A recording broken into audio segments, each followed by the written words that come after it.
Sir Thomas Smith was an English scholar, parliamentarian and diplomat.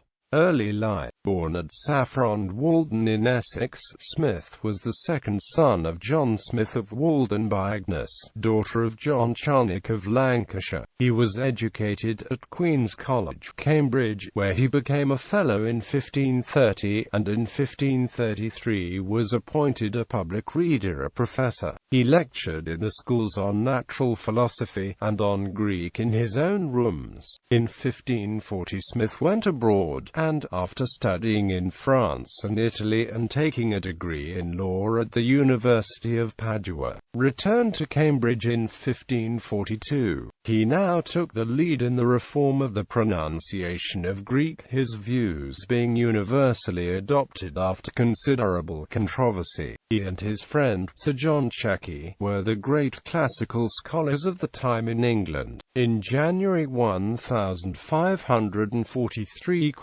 he was appointed the first Regius Professor of Civil Law. He was Vice-Chancellor of the University the same year. In 1547 he became Provost of Eton College and Dean of Carlisle Cathedral. Sir Thomas was an early convert to Protestantism, which brought him into prominence when Edward VI came to the throne, being appointed Secretary of State. During the protectorate of Edward Seymour, 1st Duke of Somerset, he entered public life and was made the Secretary of State, and was sent on an important diplomatic mission to Brussels.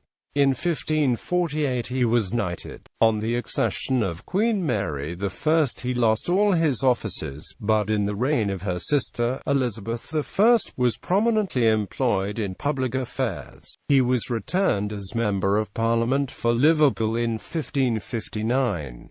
It became clear that he supported the religious settlement and confessions of Westminster, sitting on 2 committees of inquiry. When an expert hander of the son of the King of Sweden visiting Westminster, he was sent in 1562 as ambassador to France as an emerging diplomatic talent, remaining in France from September 1562 with experienced envoy Sir Nicholas Throckmorton, and in 1572 Smith again went to France in the same capacity for a short time. However, Smith came to dagger blows with Throckmorton over character and policy differences. He finally returned home in disgrace after suffering illness in April 1566.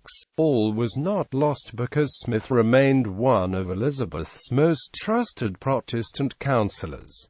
He had long been a friend of Sir William Cecil. Ennobled as Lord Burleigh, Cecil appointed Smith to the Privy Council. Only a month before he was elected to Commons as MP for a Knight of the Shire for Essex, Smith, a prime mover behind the Conformity Bill, sought to restrain extremism and secure a subsidy from his fellow members. But when he suggested the bishops be consulted, the Puritan William Fleetwood defeated his motion. As a Privy Councillor, he was influential on a number of committees. He spoke on the Treason Bill on the floor of the House, and examined witnesses to the Catholic plot led by the Duke of Norfolk. He was noted as upholding a religious objection to torture. His outstanding work elevated him to the higher ministerial echelons, being appointed in 1572 Chancellor of the Order of the Garter and in July, Principal Secretary. Failed colony in Ireland. In 1571, Elizabeth I, a great believer in colonization, granted Smith 360,000 acres of East Ulster. The empty lands were to be used to plant English settlers in an effort to control areas claimed by Clan Boy O'Neill territory and thus control the native Irish. The grant included all of the area known today as North Down and the Odds, apart from the southern tip of the peninsula, which was controlled by the Anglo-Norman Savage family. Unfortunately for Smith, the booklet he printed to advertise his new lands was read by the Clan Boy O'Neill chief, Sir Brian McPhillim, who just a few years earlier had been knighted by Elizabeth. Furious at what he saw as her duplicity in secretly arranging for the colonization of unsettled areas claimed by O'Neill, he burned down all the major buildings in the area.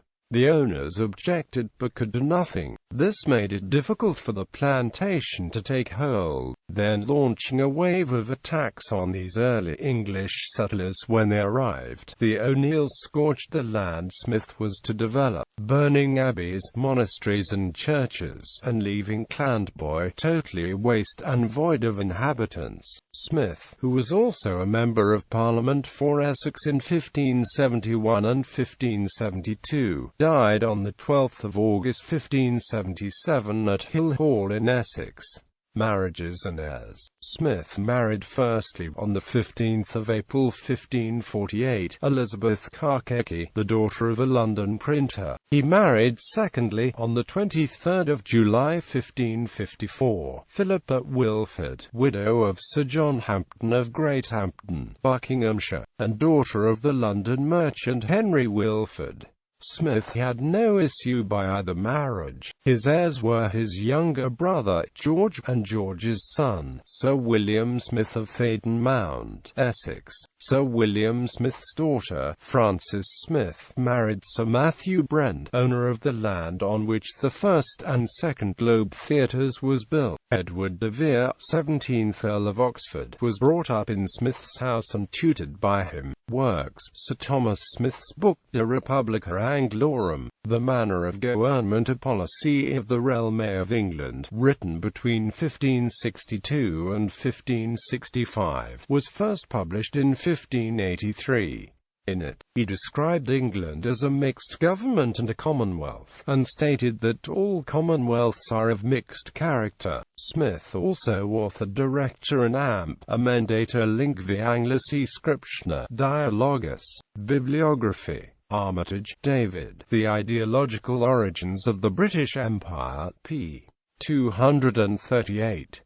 Berry, Herbert. Shakespeare's Playhouses, New York. AMS Press, pp. 82-8. Collins, Arthur. The English Baronetage, 3, Part 1. London. Thomas Wotton, p. 344, retrieved 18 April 2013. Jewett, Mary. Sir Thomas Smith, a Tudor intellectual in office, London. The Athlone Press. Richardson, Douglas, Everingham, Kimball G. ed. Magna Carta Ancestry, a study in colonial and medieval families.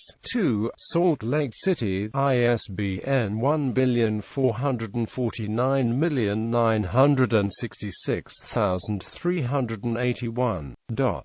Attribution. This article incorporates text from a publication now in the public domain. Chisholm, Hugh, ed. Our article name needed. Encyclopaedia Britannica, Cambridge University Press.